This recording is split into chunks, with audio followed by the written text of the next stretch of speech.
बिहार भूमि सर्वे। बेतिया राज की जमीन पर बसे लोगों को मिल गई बड़ी राहत। बिहार भूमि सर्वे। बेतिया राज की जमीन पर बसे लोगों को मिल गई बड़ी राहत। पास हुआ नया ऑर्डर। बिहार में चल रहे भूमि सर्वे के बीच बेतिया राज की जमीन पर बसे लोगों के लिए एक बहुत बड़ी राहत की खबर सामने आई है। बेतिया राज की जमीन को लेकर बिहार सरकार ने नया ऑर्डर पास किया है।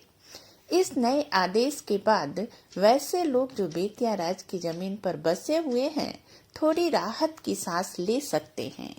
दरअसल बेतिया राज संपत्ति विधेयक 2024 के गजट प्रकाशन के साथ ही बेतिया राज की 15,221 एकड़ जमीन पर राज्य सरकार का स्वामित्व हो गया है।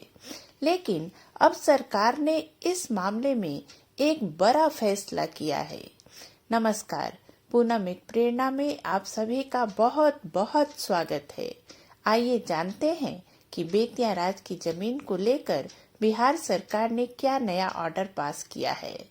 राज्य सरकार ने यह निर्णय लिया है कि बेतिया राज की जमीन पर बसे हुए जो लोग हैं उन लोगों को तत्काल बेदखल नहीं किया जाएगा। उन्हें उचित समय दिया जाएगा कि आप दूसरे जगह रहने की तैयारी कर लें और उसके बाद उस जमीन को खाली कर दें। बेतिया राज की जमीन पर सरकारी अधिकार को लेकर 26 नवंबर को विधानमंडल के दोनों सदनों में विधेयक पारित कर दिया गया था और राज्यपाल ने पहले ही मंजूरी दे दी थी। सरकार ने यह फैसला किया है कि इस जमीन पर पहले से बसे लोगों को तत्काल बेदखल नहीं करने जा रही है। वह उचित दस्तावेज के आधार पर जमीन का उपयोग कर रहे लोगों को रियायत देगी। इसके अलावा अलग से कानूनी प्रक्रिया का पालन हो रहा है। डॉक्टर दिलीप जायसवाल ने कहा कि जमीन के बड़े हिस्से पर अवैध अतिक्रमण है। इसे मुक्त कराना बिहार सरकार की पहली प्राथमिकता होगी।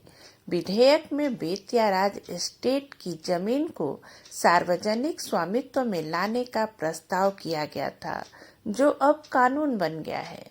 मंत्री ने कहा कि इस जमीन का उपयोग सार्वजनिक विकास के लिए किया जाएगा। इससे कई विकास परियोजनाओं को गति मिलेगी। मेडिकल कॉलेज, अस्पताल, स्टेडियम और खेल के मैदान जैसे सार्वजनिक उपयोग के लिए निर्माण में इसका उपयोग होगा। उन्होंने कहा कि सरकार बेतिया राज की जमीन का विस्तृत विवरण जल्द ही जारी करेगी। इसमें जमीन का खाता, खेसरा और रकबा के अलावा यह भी बताया जाएगा कि अभी स्वामित्व की क्या स्थिति है। राज्य सरकार जमीन पर दावे की जांच के लिए संबंधित जिलों में विशेष पदाधिकारी नियुक्त करेगी।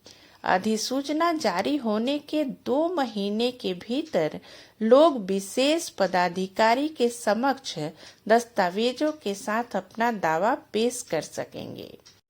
सरकार की योजना है कि दावा आपत्ति दायर करने के 3 महीने बाद मामले का निष्पादन कर दिया जाए।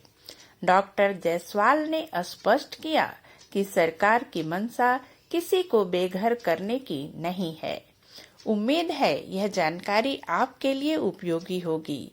अगर वीडियो पसंद आई हो तो इसे लाइक शेयर जरूर कर दें।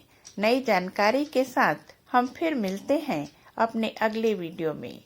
तब तक के लिए नमस्कार, धन्यवाद।